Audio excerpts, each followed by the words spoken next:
Yeah. If everyone wants to please take their seats, we're about to get started. Welcome everyone who is here with us tonight, both in person and virtually. Thank you for sharing your valuable time with us as we delve into the very important topic of anti-Semitism and allyship. We are so honored to have our three special guests with us tonight, who Rabbi Mari will introduce in a moment, and wanted to just share with you a word about how we got here to having this symposium tonight. This is an outgrowth of conversations that began among the social justice core team for TIOH. Yeah, right? Cheers. We really have spent a lot of time grappling with the issue of anti-Semitism, allyship. How do we stand up against Jew hatred while also showing up as true allies for all members of the community who are subject to hatred, bigotry, and marginalization? Many of you joined us for conversations we had along this topic earlier in the year or last year with Dov Waxman about the complicated topic of anti-Semitism in Israel. We also heard from Amy Spitalnik of Integrity First for America, who spoke about the work that she and her organization are doing to hold the organizers of the Charlottesville travesty accountable. And that was just the beginning. So now we are so thrilled to have the panelists here with us tonight to continue and deepen our conversation and hopefully help energize us as we continue this work and carry it forward. Thank you so much. Thank you, Lauren. I want to add my word of thanks to our social justice core team who's been working hard to put this evening together, and of course to this community that is so deeply dedicated to thinking about social justice and taking action in these areas. Of course, anti-Semitism and allyship are so near and dear to our hearts right now as we think about about ourselves, about our own experience as Jews who are marginalized, and we think about all the others that we know are so very much marginalized in today's world, and what we can do and how we can be the best partners and friends and allies that we possibly can. I am going to introduce our esteemed panel, and then I'm going to ask them each to speak for about 8 minutes. Then I'll ask some questions, and we'll have a chance for everybody to ask some questions. If you'd like to enter a question in the chat, if you're on Zoom, you can do that. And a little bit later, we're going to be handing out cards for if you're in the room, you'd like to write down a question. We have them? Yep. You have them already? Great. So you can write down and bring them up, and I'll be sharing those. So it's really wonderful to be here in this full room and full Zoom as well. A few words about our panelists. Joanna Mendelson has been part of ADL for over 2 decades, serving on their national team as Associate Director for the Center on Extremism, which combats extremism, terrorism, and all forms of hate in the real world and online. To date, she has briefed more than 12,000 federal, state, and local law enforcement officers, judges, and public officials nationwide on extremism and domestic terrorism-related issues. She is a certified subject matter expert and has provided testimony in numerous criminal cases involving extremism. In partnership with her Center on Extremism colleagues and law enforcement partners, she has helped thwart potential extremist attacks against Jews and other vulnerable communities. Additionally, Ms. Mendelson has authored, then testified, and successfully lobbied in favor of legislation addressing paper terrorism tactics used by sovereign citizens. She is widely featured in numerous media outlets, including CNN, the BBC, CBS, MSNBC, and NPR. We'll be hearing from you in just a moment. Yes, you can applaud, absolutely. If you are in the Jewish world and haven't heard of our next speaker, Rabbi Noah Zvi Farkas, you are under a rock. Come on out and join the rest of us. The new incoming president and CEO of the Jewish Federation of Los Angeles. It's really an honor to have you here. Noah is known, among other things, for his creativity, innovating synagogue life through social action, mental health, and spiritual initiatives. He led a campaign to address homelessness in LA County, building the largest housing coalition in LA history to pass historic legislation and moving $5 billion to build housing and services for the homeless. He serves as an appointed commissioner and former chairperson of the LA Homelessness Services Authority, governing the strategy to end homelessness. He currently serves as chair of the Finance Contracts and Grants Committee overseeing a $770 million budget. He is also the founder of Nitya, an interfaith organization that works on food issues in Los Angeles and boasts a membership of over 40 congregations. He publishes widely on topics such as spirituality, social justice, millennial engagement. He is a regular contributor to the Jewish Journal and speaks nationally at conferences. He has been quoted in the LA Times, the New York Times, Time Magazine, Newsweek, Reuters, Associated Press, and other outlets. He was recognized in 2016 as one of America's most inspiring rabbis. That's awesome. Wow. And Reverend Najuma, so glad you're here fighting that LA traffic. You came in just in time. We are delighted to have you here.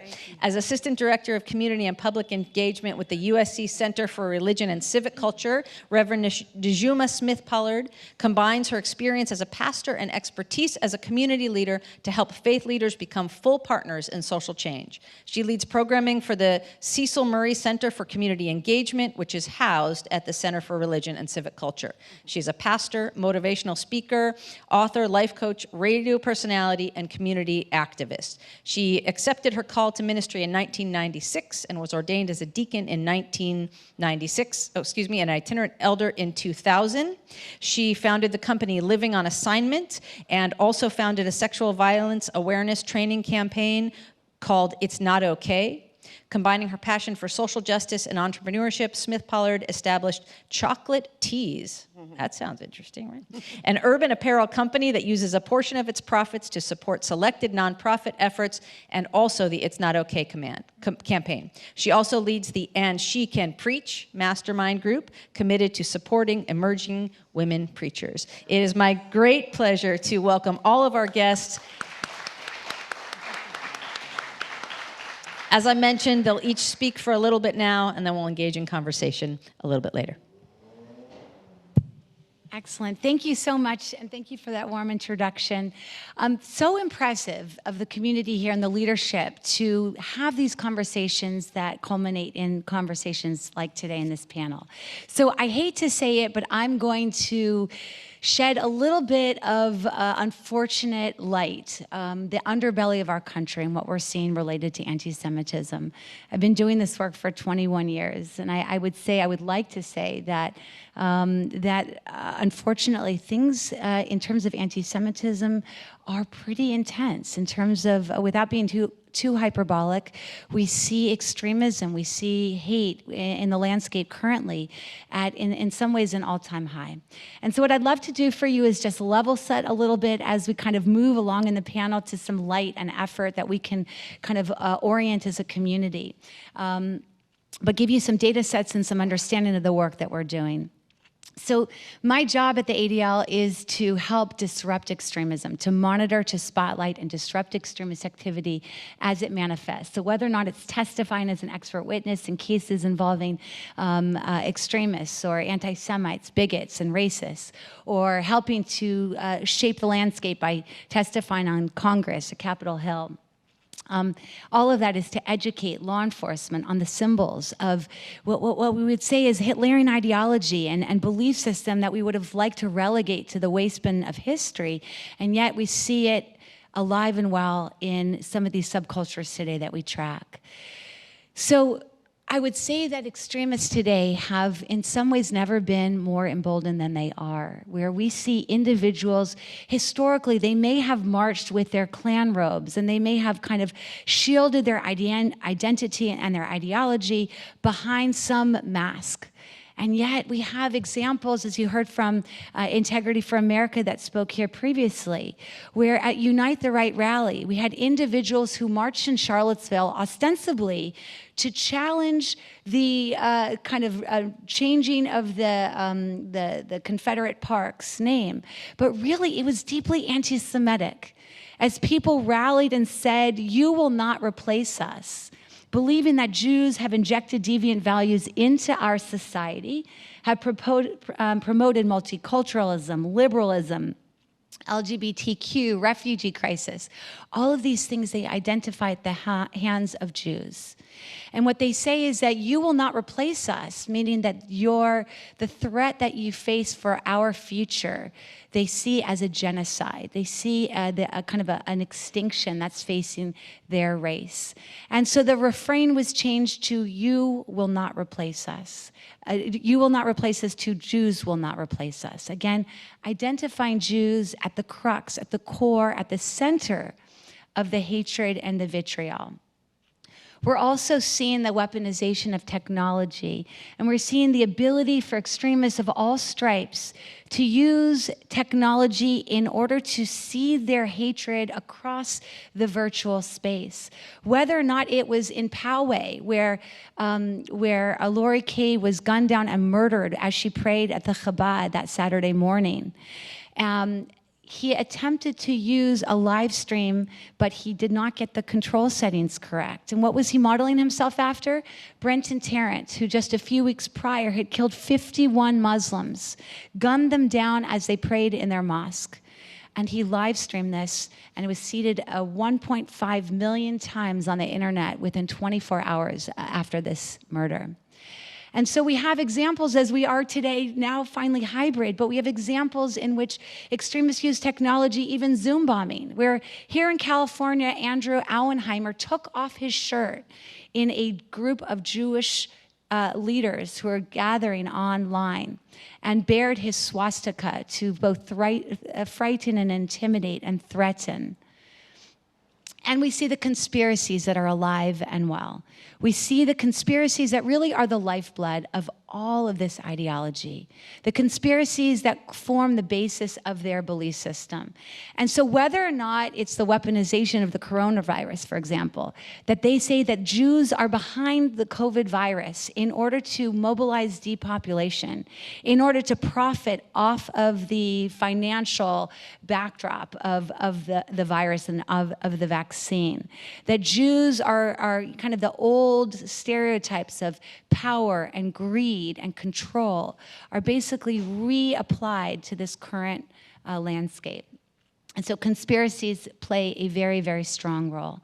And then we can't look at this problem without understanding that this is a global issue, that what we have happening here in Los Angeles, we are seeing on an international scale, where we no longer have this kind of transatlantic, borders. Really, everything is in some ways, the world is in some ways flat, right? That all of these ideas, all of these actors, these horrific actors are inspiring people from miles and miles away. And so anti-Semitism today has never been as high as we see it. Where ADL has been tracking since 1979, all anti-Semitic incidents that have been taking place. And although it's not scientific, it gives us a very good baseline to how we're faring as a nation. In 2019, that was the highest year on record in the history of us tracking anti-Semitism, where assaults doubled, where hatred targeted against the Jewish community was increased. And we also saw, maybe we could breathe a sigh of relief in 2020, where the numbers dropped 4%. And yet this was the third highest year on record in the history of us tracking. And so all of these paint a kind of an unfortunate picture. We see California, unfortunately, is one of those states kind of leading the way in those types of incidents. And then let's just look at a crisis in Israel, right? Something that happens in the Middle East, and yet the impact on our country, the collective responsibility of all Jews, not Israelis, not Israeli government, but all Jews are held responsible for what's happening in the Middle East, and we saw that play out here in Los Angeles, where we saw Jewish businesses, homes, restaurants, targeted with anti-Semitic screed or with assaults, where a man was arrested for allegedly punching a noticeably Jewish child on Melrose, where 2 young brothers were shot with a paintball gun as they walked to Shoal in Hancock Park, where diners in Los Angeles were physically assaulted by pro-Palestinian protesters hurling anti-Semitic slurs. We have so many examples right in our backyard. And again, what happens internationally, and most of this was coming from left-wing extremists, from pro-Palestinian adherents, where Zionist pigs and Die You Jew were uttered by these adherents. And then from the right, we see kind of the notion that that the next generation must be invested. It's kind of like the Lador Vador for neo-Nazis. It stands for we must secure the Jewish people. We must secure the existence of our people and a future for white children.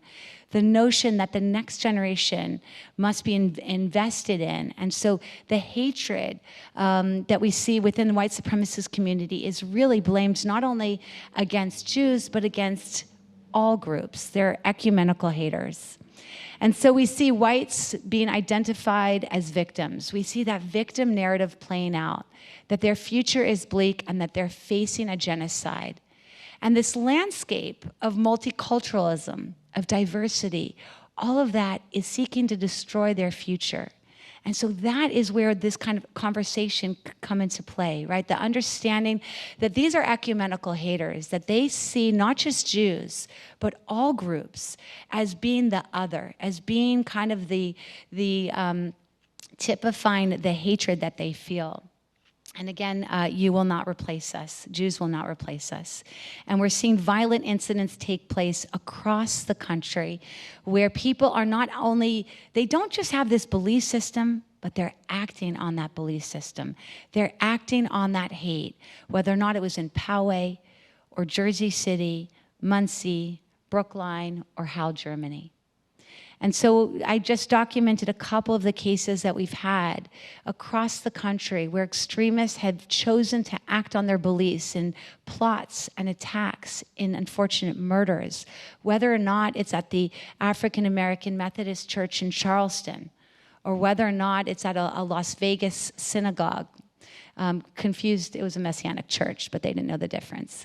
And so Jews are targeted, and that kind of hatred directed against all institutions we see play out. And so with that, I just kind of want to identify that there are a lot of resources that we have that can identify the hate that we see in our community, whether or not it's the white supremacist propaganda, whether or not it's the violence, the plots, and the attacks. Unfortunately, there's way too many dots that we have identified in this landscape. And together, we must come and speak out against all of this. And so with that, I pass it on to my esteemed colleagues.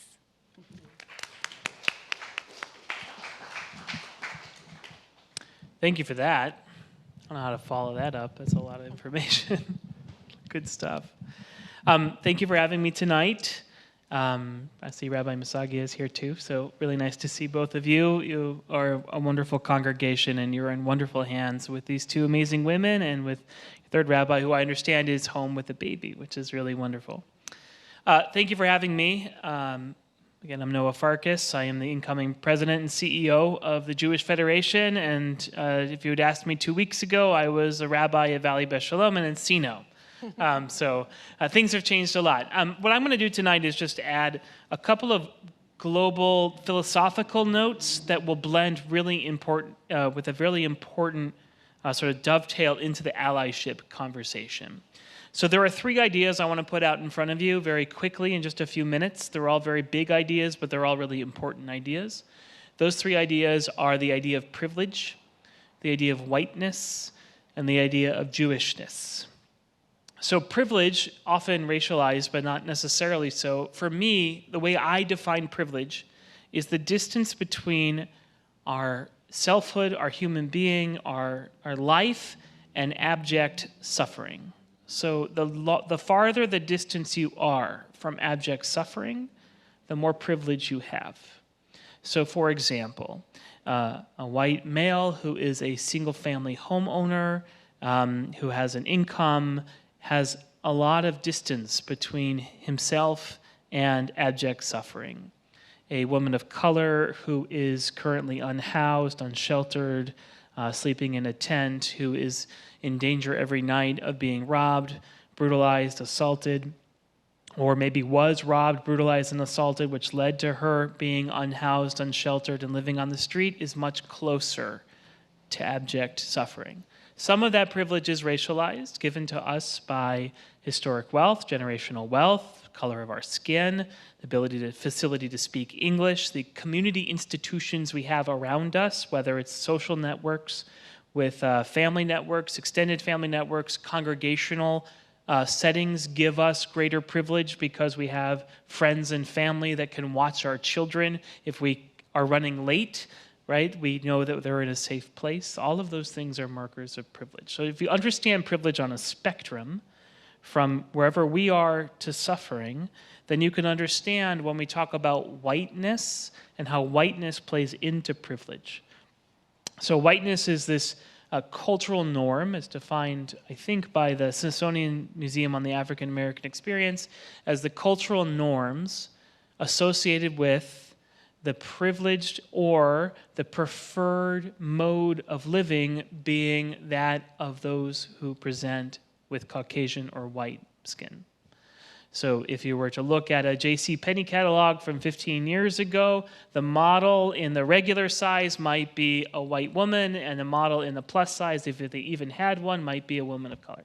If you look at all of the advertisements for home ownership, home buying and selling of property, of business ownership, they would all be white-presenting human beings interacting with each other in business settings.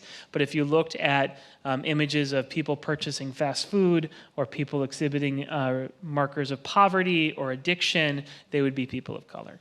That's an example of just how whiteness plays out in media.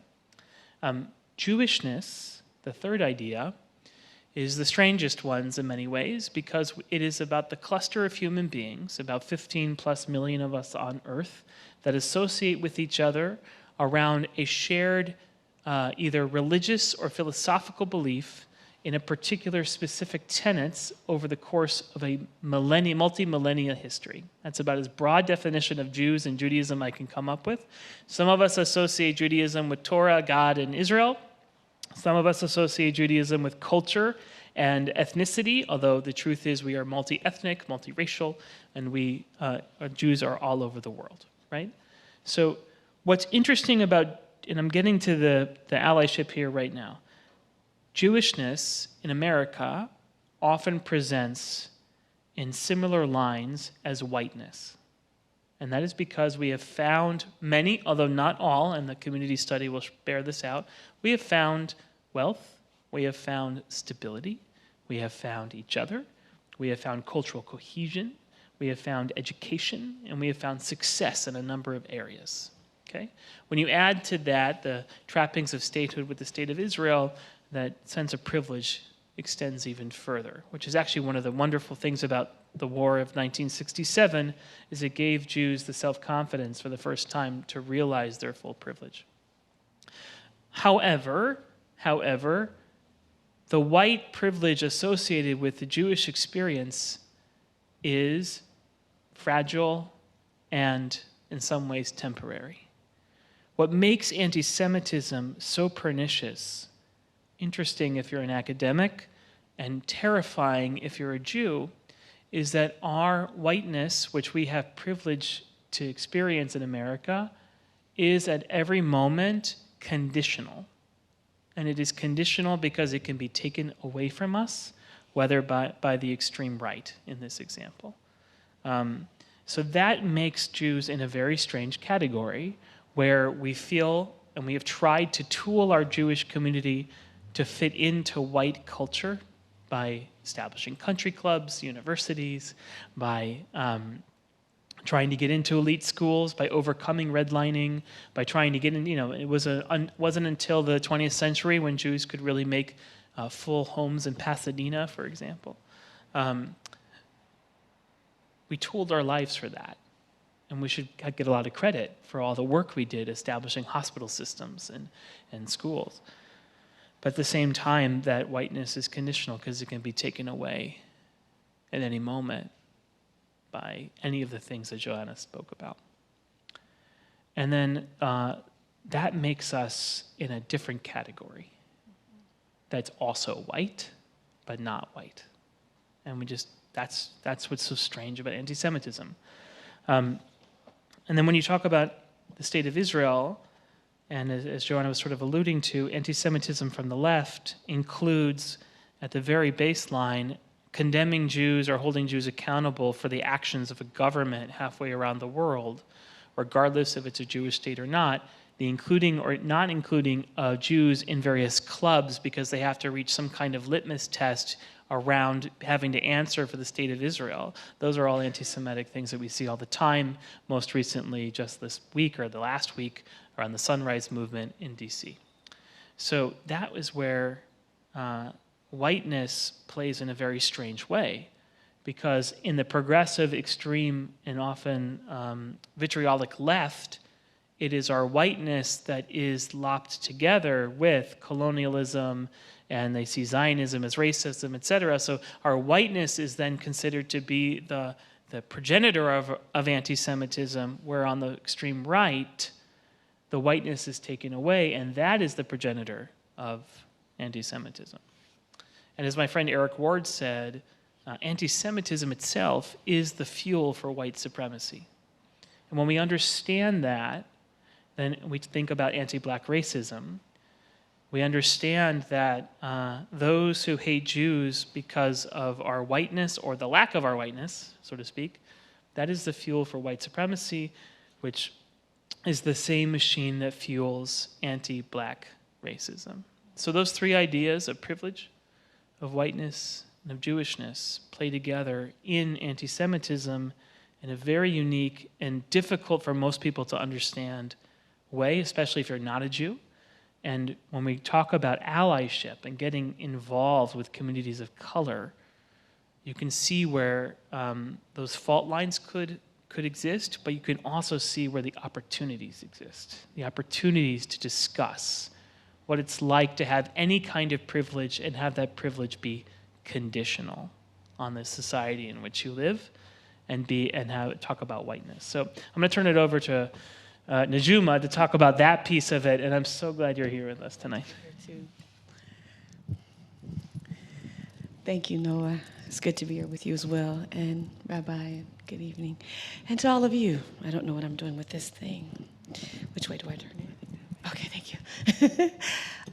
Good evening, and I'm glad to be here with all of you tonight.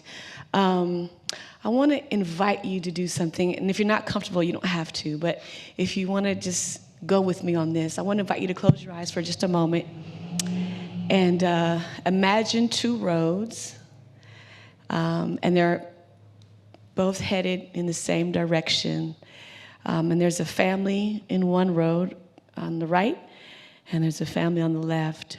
The family on the right is a Jewish family, and the family on the left is a black family. And there's a father, and there's a mother, and there are 3 children. And each family has a pet, a dog. We'll go with dogs. I don't like dogs, but we'll go with dogs. And so both of them are on their road, and they're both headed west towards Santa Monica. But on their roads, as they're heading west on Santa Monica, they both have challenges, right? The Jewish family, they have anti-Semitism, and the black family have anti-black racism, and but they're on this road, and they're both, they both got bumps, And as they're traveling, both families on this road, and they're facing their challenges, something unique happens. They both get stopped by the police. No real explanation why, but they do. And one family is able to explain, well, we're headed west, taking our family to the beach for the day. It's a beautiful, sunny California day, and we're taking our family to the beach. And the other family explains the same thing. We're on our way to the beach, and we're taking our family to the beach. It's a beautiful, sunny California day, and we're going to the beach. One family said, okay, go ahead, you can keep going. The other family, the father is asked to get out the car. "Sir, I'm gonna need you to get out the car." "Well, officer, I haven't done anything, but I need you to get out the car." And so the father has to get out the car. He's frisked because there's a thing called stop and frisk, right? And then the wife starts saying, "Yeah, but what's the crime we've committed?" And then there's another officer on the other side of the car who's got his hand on his holster, and he's telling the woman, "Be quiet, shut up. We're doing our job." And so they take the man's ID and they ask him a bunch of questions, and because he's driving to Santa Monica, takes him to the beach, and so the officer asks him questions like, "Well, whose car is this?" And the man has to explain, "This is my car." And then the wife is getting upset. Now the children are crying, and the officer still has his gun on the holster. And after some time, maybe 30, 40 minutes, they've ran his plates, they ran his ID, they found out he's done nothing, nothing's a problem. "Sir, you go have a good day." "You want me to have a good day?" "Yeah, have a good day. But sir, you just traumatized me and my family." "Well, I said we're sorry, so go ahead and have a good day." And so now the black family's back on the road, and they're headed to the beach, and the other family's able to get to the beach and get set up. And so they're now both at the beach. Eventually, the other family catches up, and they're at the beach. And their families are on the beach. And now they're there, and they're enjoying this sunny Southern California day. One family just had their day. The other family is trying to recover from their trauma. And they're having to discuss with their children, "Well, let's explain to you what happened. So son, if you ever get pulled over, don't you say things, and don't you do this, and don't you do that. And daughter, you keep quiet. And wife, you don't say nothing back." And the other family's able to, enjoy their day and go about their day, and nobody's traumatized. And now the day's over, and the two families return to their homes. But this black family, they got trauma. And so the wife goes to work the next day, and she's traumatized. And now she goes to her boss and she says, "Hey, I need to take the day off. I got to go see somebody because, our family was traumatized." And she goes to the healthcare department, and there she's asked more questions. "Well, what's wrong with you? What's your problem? Well, maybe you shouldn't have done. And you don't look sick. And there doesn't look anything wrong with you." And so now the woman is further traumatized because now the healthcare system is not working in her favor, and not on her side, and questioning her about her issue, and is it a real issue? And the other family, they're going about their day because the kids have gone to school, the husband's gone to work, the wife has gone to work, the dog has been fed. And now the kids are at school, the other family, the kids are at school, and everybody says, "Well, what did you do this weekend?" And all the kids say, "We went to the beach." But the family on the right, the kids say, "We went to the beach, we had a great time, we had a great fun time, we played outside." And the other family is saying, "Yeah, we went to the beach, but we got stopped by the police." "So why'd you get stopped by the police?" "I don't know, they always stopping black folks." So as we are envisioning these two scenarios, what I want to invite you to understand and even consider is how racism and anti-blackness is not just about color, but it's institutionalized. You can open your eyes now. It's not just about color, it's institutionalized. From the police officer to the healthcare system, to now the kids at school having to have this conversation about their experience. And I don't make the comparison to say one is greater than the other. I'm just talking about how it's experienced differently. And that's important to understand because the needs are different. My task talk about allyship, and so the allyship is the black family on this left side. They're experiencing the racism and the anti-blackness in institution, in addition to the color of their skin, which they actually can never escape from. Like, I can do all the things I want to do, but I can't ever not be a Black woman.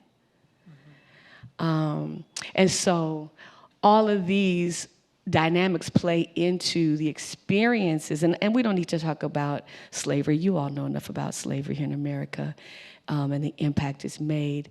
But when we're talking about institutional anti-Black racism, and we're talking about allyship, how can these families on these two different roads come together and mold into one highway and work together?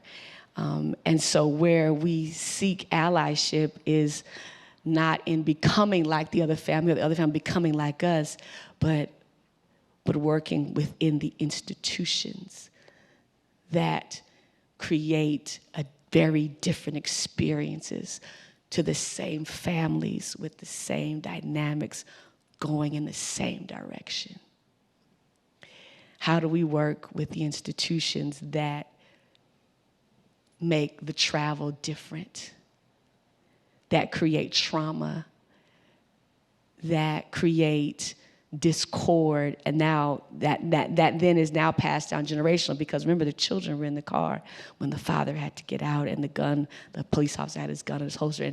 And I'm not sharing with you, by the way, an experience I don't know about. I'm sharing the experience that happened to me and my husband and my kids. And so at the time, and so where we talk about allyship it's bigger than just having a conversation about difference in who we are, and more about the conversation around the difference in how we experience day-to-day life.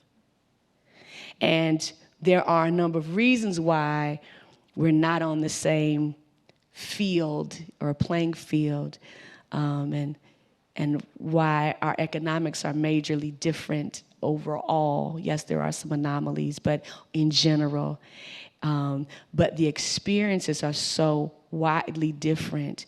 When we talk about allyship, we're not just talking about know our problem.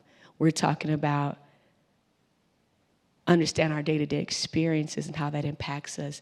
And we ask the question, how can we come together on one road so that both of us have a really great experience on that Saturday morning going to the beach with our families? I'll stop there. Thank you so much. Thank you, all three of you. Thank you. So beautiful. So I'm going to start with a question, and again, I invite anybody who'd like to add something to write a question in the chat or write it on a card, and we'll bring it up. I was thinking as you were talking about an experience I had yesterday, which is I took my two youngest to get their flu shots, and my 2-year-old didn't know it was coming, so when the shot came, she just started screaming, and my 7-year-old got right in her face, one inch away or less, and Ezra said, "Lillian, I know just how you feel." Oh. I've had shots too. I know just how that feels. So my question is there a place for that sentiment in this conversation? Is there a place for us to, how do we navigate sharing the emotional experience of being on the outside and being marginalized without co-opting somebody else's experience? So I worry a little bit about that, a sentiment like that being a way of saying, therefore, I'm not going to take responsibility because I'm off the hook, because say for institutionalized racism and other things, I'm off the hook because I've been on the outside too.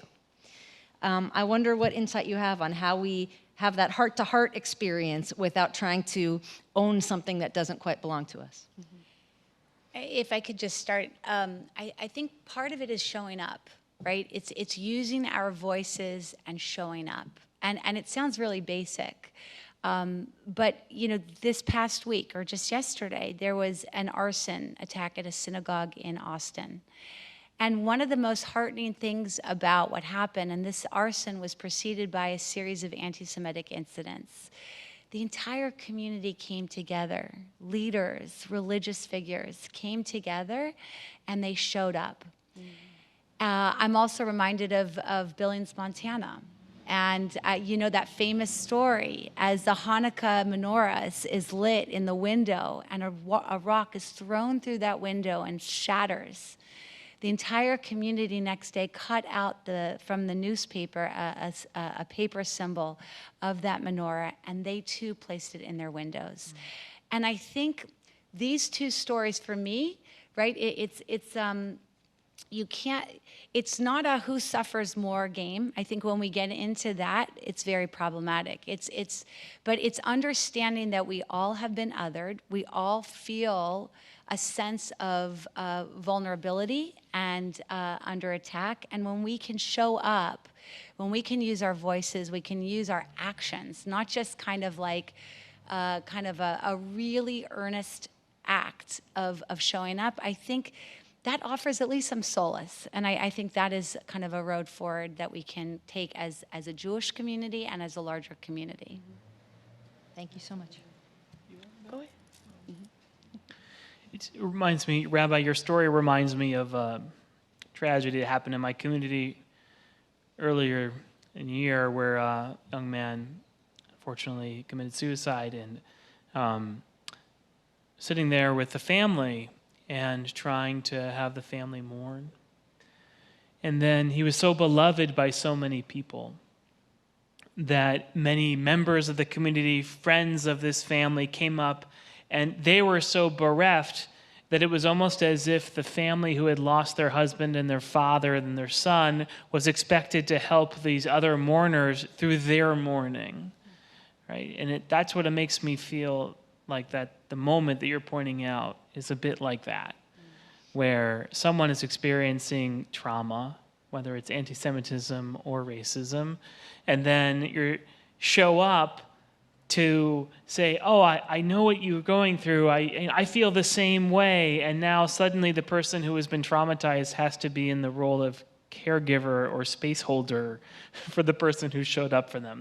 That to me is like the worst case of allyship scenario I could think of, where if we were to show up to something around racism and we made it about our experience, right? Yeah. And so I think about how the agenda of being an ally. If I'm your ally, my agenda is you. It's not me. And even though I might be motivated, energized by my experience of anti-Semitism, physical, emotional, what have you, but my agenda, your agenda as an ally, is the person you're trying to be an ally for or to, and it's not ourselves. I would offer the word proximity. Get close to the problem. Right. And getting close to the problem, it can look like a march or a protest. But it also can look like you checking off a box on a ballot that doesn't benefit you, but benefits the person that you want to be allied with, and saying, I want them to have a better experience. And it may not do anything for you or me, but I get close to the problem by checking the box that benefits the person I want to, or the person or community I want to be an ally for.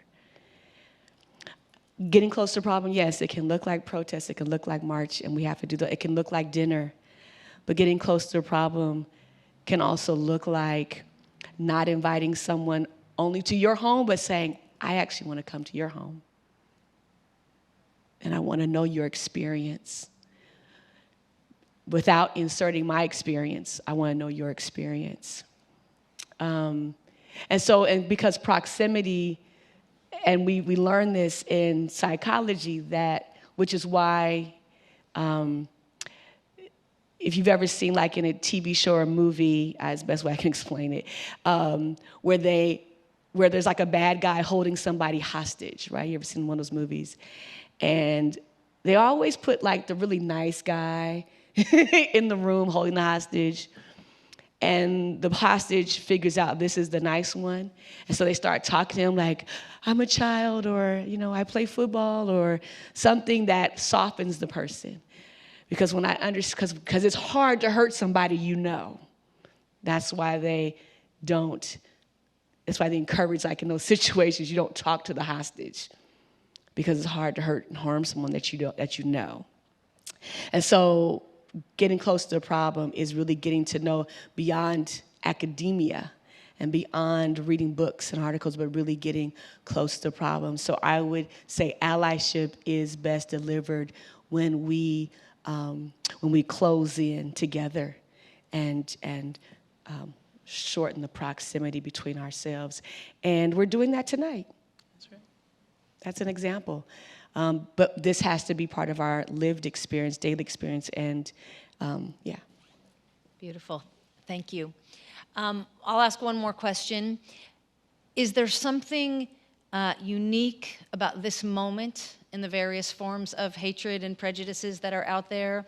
Is it the same tropes that we've always seen? Is it the same impulses that we've always seen, the same fears, or is there something different happening right now? I mean, I think in general, I'll go. I would say in general, yes, I think in general we are all experiencing a rise of anxiety around violence and all the isms as they are like, it feels like the tide just keeps going higher and higher. We're all kind of like treading to stay afloat. So that there's a communal sense of that going on. And there are, of course, unique factors for all communities. And so I think what's unique about this season is the huge opportunity that's been presented to us. COVID was a problem and a blessing because it made so many things very clear for people. I think people got a lot of clarity, whether people decide they didn't want to work their corporate job anymore and they want to just take up knitting full time and make scarves, or people made those major decisions, right? Or I'm gonna be an artist, so but I think so there's a huge level of clarity that I don't think our nation has had in a long time. So much so, even to some degree, you have people who are in institutions who are saying, "Oh, this isn't going to work." Mm-hmm. So I think that's the unique piece, is the clarity that the pandemic gave a lot of people on all, echelons of life. Yeah, thank you. If I was going to add anything, I think the clarity piece is really important. It's not just about racial relations. People are realizing that the job they're in is not the job they want. Right. People are realizing that the people they're with are not the people they want to be with. People are realizing that the career that they're on is not the career they want to be in. It's not the place I want to live, which is why we're seeing all of this sort of other destabilizing forces, is because it clarified people's questions. And now they're trying to answer those questions, and the institutions that support or have held those people back are all buckling because of that. The other thing I'll just add, going back to Najuma's first point, is I don't know if it's unique to this moment, but it's certainly prevalent in this moment that the clarity is part of it, but also there is no grace in the world anymore for each other. That we wait and lie in wait for other people to mess up so we can feel self-righteous about that. And if there's anything that I've learned from the Reverend, is that the world needs a lot more grace if we're going to get through this moment. Yeah. I love how positive they both were. I'm always here to lend a really depressing view of the world. It's called balance. Perhaps it's the balance that we're offering here. Yin and yang. Absolutely.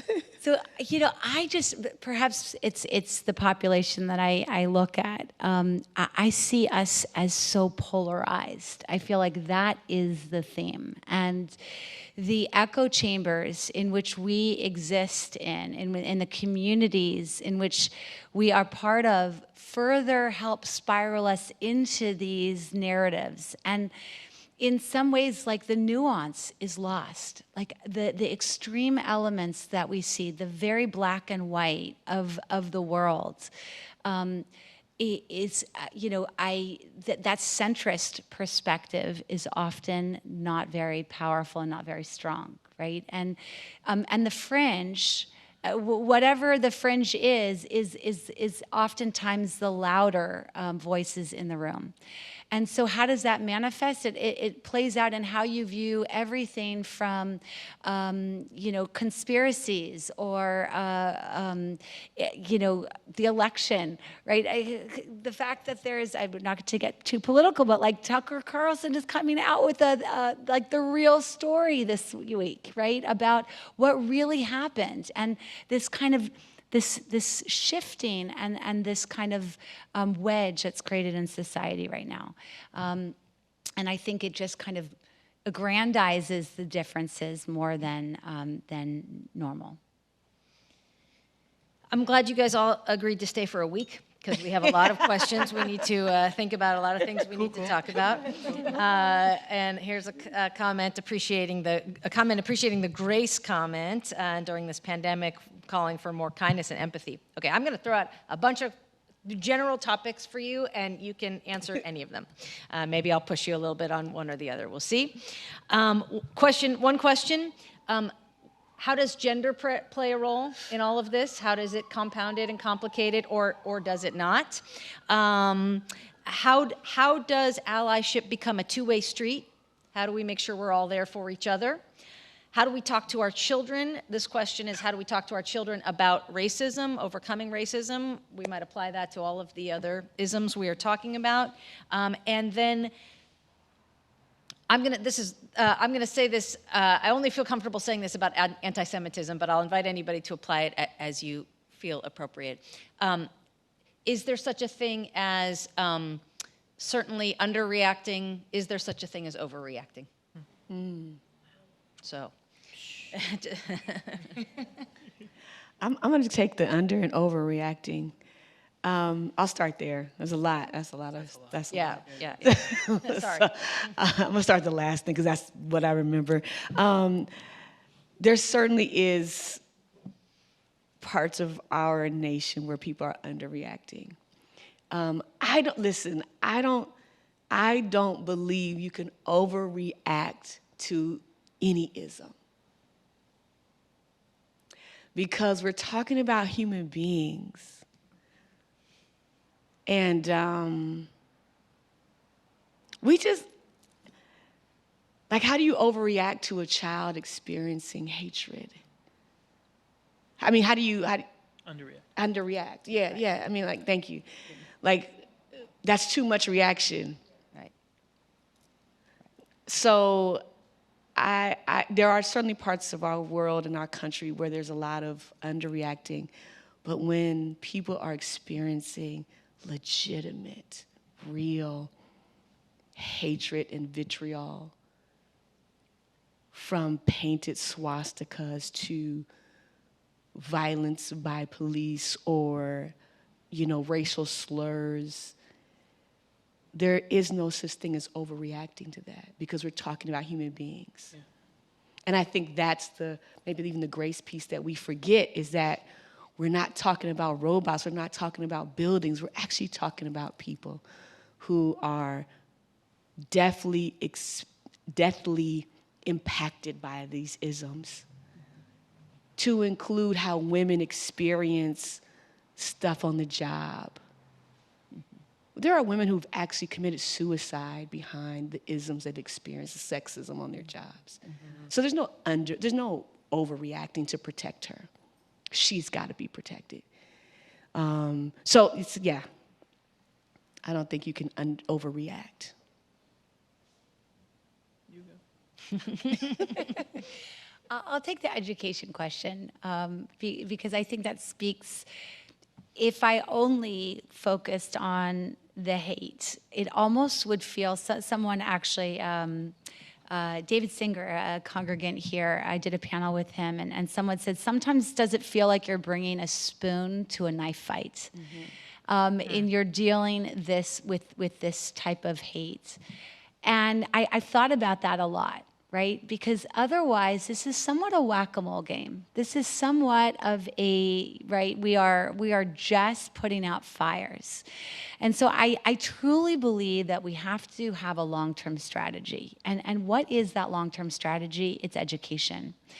and not in a, in a really, really thoughtful, systemic way. And as Najuma mentioned about, proximity, it's how do we give our kids the skills and the tools to dialogue, to know difference, not just tolerate difference, but embrace difference. And I think that is a really, really key thing, that it's my 3 girls, right? The fact that they have presentations from other kids in their class learning about someone's culture and their heritage and saying, how exciting is that? How cool that they get to do this and wear this and celebrate this. It's a real understanding and celebration of the other, and not in a, in a meaningful way. And I think that's part of this. This is part of that solution, education long term. The only piece I'll add, and this is the rabbi in me coming out now, I'm not going to speak to racism, but to anti-Semitism, to answer your question. The education is really important. We're a couple years now past Squirrel Hill, and that Sunday morning we were supposed to have a forum on homelessness at Valley Beth Shalom. And at the time, Lieutenant Governor Newsom was there, along with a number of other people, and the agenda completely changed. And so he was sitting in our conference room with a number of other elected officials and Jewish leaders, and I was hosting him, and he was asking me about, about the situation and what happened, and everyone was, just so devastated. And I explained to him, and this part might sound familiar, I said, this is where I have to have the talk with my kids, that they're Jewish, and they actually have to realize what that means. It's a talk that all of us have probably had with our parents, and then, unfortunately, we still have to have with our kids. And I talked to him about that, and then I said that the one thing I'm going to try to do differently, at least, than my parents, is I don't want the anti-Semitism to define my Judaism. That when I grew up, there were 2 really important things. The most important sacred objects in my house were the JNF blue and white tzedakah box for Israel and the yellow yahrzeit candle for the Holocaust. And that the reason to be Jewish was either, depending on the mood, to fight against Hitler or to support the building of the State of Israel. And I don't want for my kids anti-Semitism to be the energy upon which their Jewish life is built. So I gave a sermon, I wrote a letter to my kids and gave it on Rosh Hashanah to the synagogue, trying to demonstrate the joy of Judaism, but trying to teach them that there are people in the world that don't know us, and the people who don't know us, some of them want to harm us, and that's the core of anti-Semitism, but don't let that define you. The joy of Jewish life is the thing that should define you. So when I think about Judaism, I just want to make sure that the anti-Semitism conversation doesn't become the fuel for our Jewish identity. Thank you. Beautiful. I think maybe dovetailing on that, here's a question. How do we work toward being an ally to those who have internalized, in this case the question is anti-Semitism, but and all those other isms? How do we deal with our own internalization? That's a tough one. That's tough. I don't know. We're toughest on ourselves. So that's really tough. Yeah. Yeah. Okay. Well, we can leave that question open. You can later on. You can tell us if you have some thoughts about that. I think this one is probably intended for Joanna. An excellent description of domestic terrorism and anti-Semitism. So what do we do? Crawl under your bed. Exactly. Don't do that. No, I'm kidding. I think spotlighting it, right? That there is an element where you can become jaded, you can become desensitized, you can become numb, right? When we see hate, when we see extremism. And I think we have to stay the course. I think that is what this is about, that we do not lower our guardrails. We do not lower what makes us outraged, what makes us upset, where we want to stand up and speak out. And I think what happens is that in a vacuum, extremism thrives. When we don't have leaders and community figures speak out with a very clarion voice, vociferously, directly, immediately, it allows hate to just fester. And so what do we do? I think we're on the heels of a very, very trying year. I mean, 2020 was we're close to the end of 2021 here, but 2020 for extremism, there were so many flashpoints, and so much hate and incidents and acts of domestic terrorism, anti-Semitism. We look at the Asian community, right? A community that hadn't been targeted the likes of what we saw in this last year, where conspiracies fueled hatred, and the language that our leaders and figures use that demonize, Wuhan and the China virus and all of that actually translated to violence perpetrated against the Asian community, that the numbers skyrocketed to numbers we've never seen before. And so all of this plays into this larger backdrop. And I think that when we have to continue to not become exhausted and kind of give up and fatigued. And I guess continue that kind of like, is there an outrage that's ever like too much? I'm not outraged, but we have to be strategic with how we use our energy. We have to be like deliberate with how we choose to use our voices. But I think that we cannot lower our we can't give into the fatigue that we might be experiencing, and say it's not such a big deal, right? Like, oh, that happened last week, and so I think we have to continue that. Yeah. I wonder if you could each tell some good news. What's is there any good news on all of this? Yeah, I mean, there's good news, I guess. I'll offer this, and I invite your comments.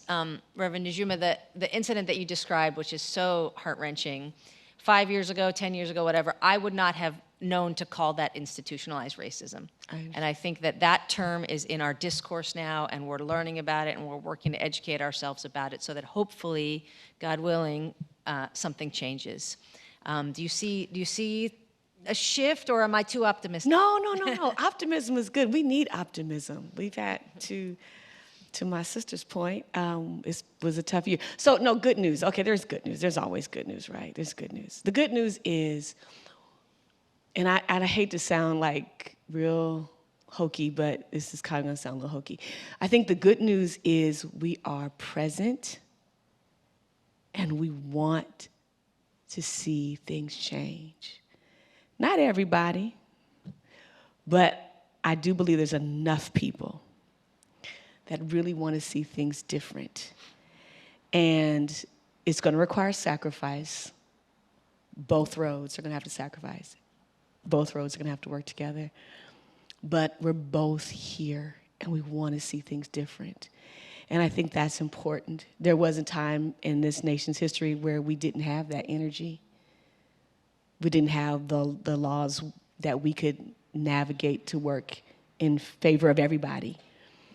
So we have to continue to do the work. But I think the good news, I believe the good news is that we are here, we are present, and there are enough beautiful people that really want to see things different. And it may or may not happen in our lifetime. But what I'm clear about, and the Bible says this, some sow seed, some will plant. No, some plant, some water. Help me out, Noah, you know the text. Y'all get the point. Some people till the ground. Right. Some people sow the seed. Some people water, and some harvest and reap. So I think the goal is to figure out what your role is now, whether you're tilling the ground, sowing the seed, watering, or harvesting for the benefit of all, and then continue to do that and we will see the change we want to see.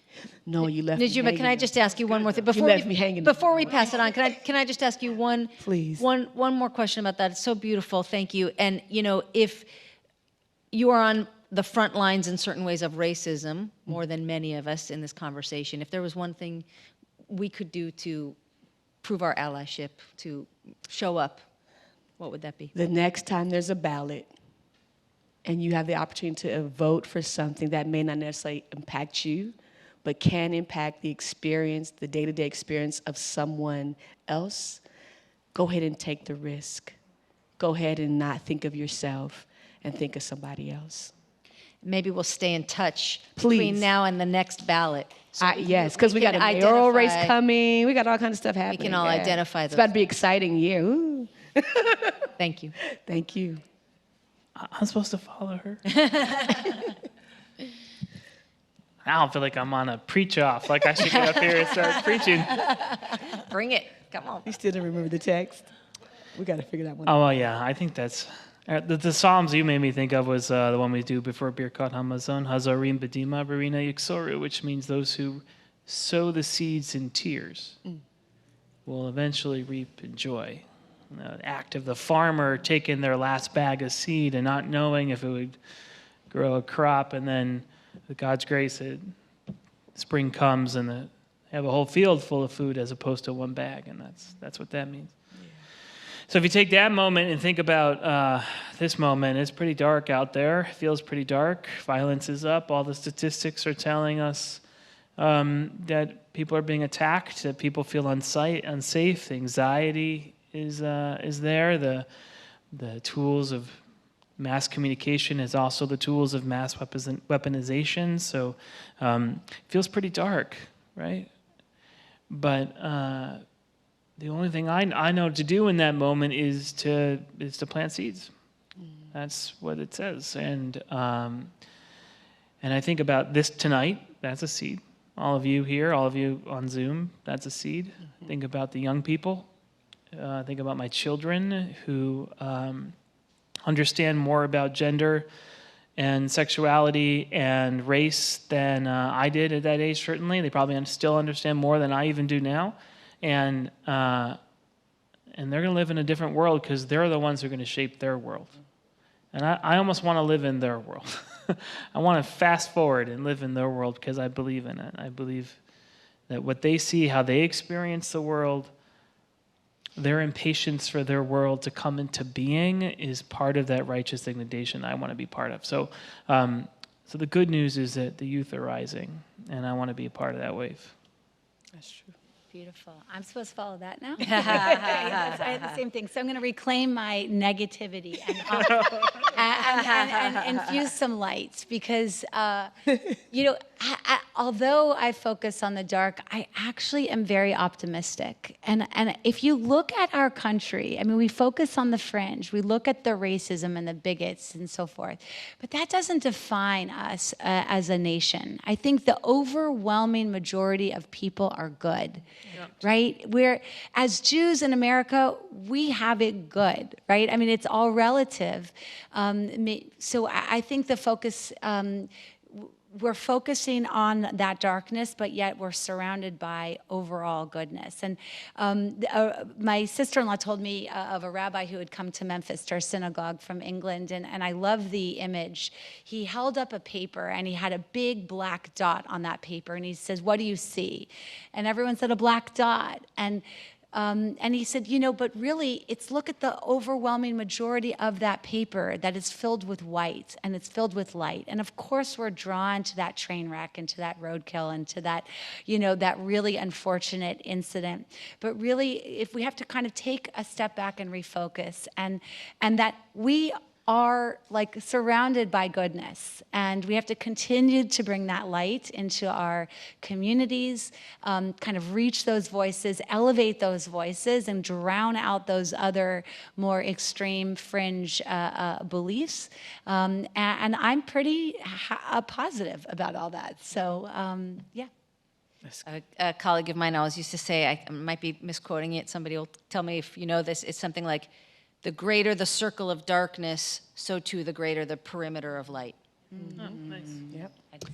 So, my friends, there's more comments online. There's more comments in the cards. We're going to have to save those for another time. Thank you so very much.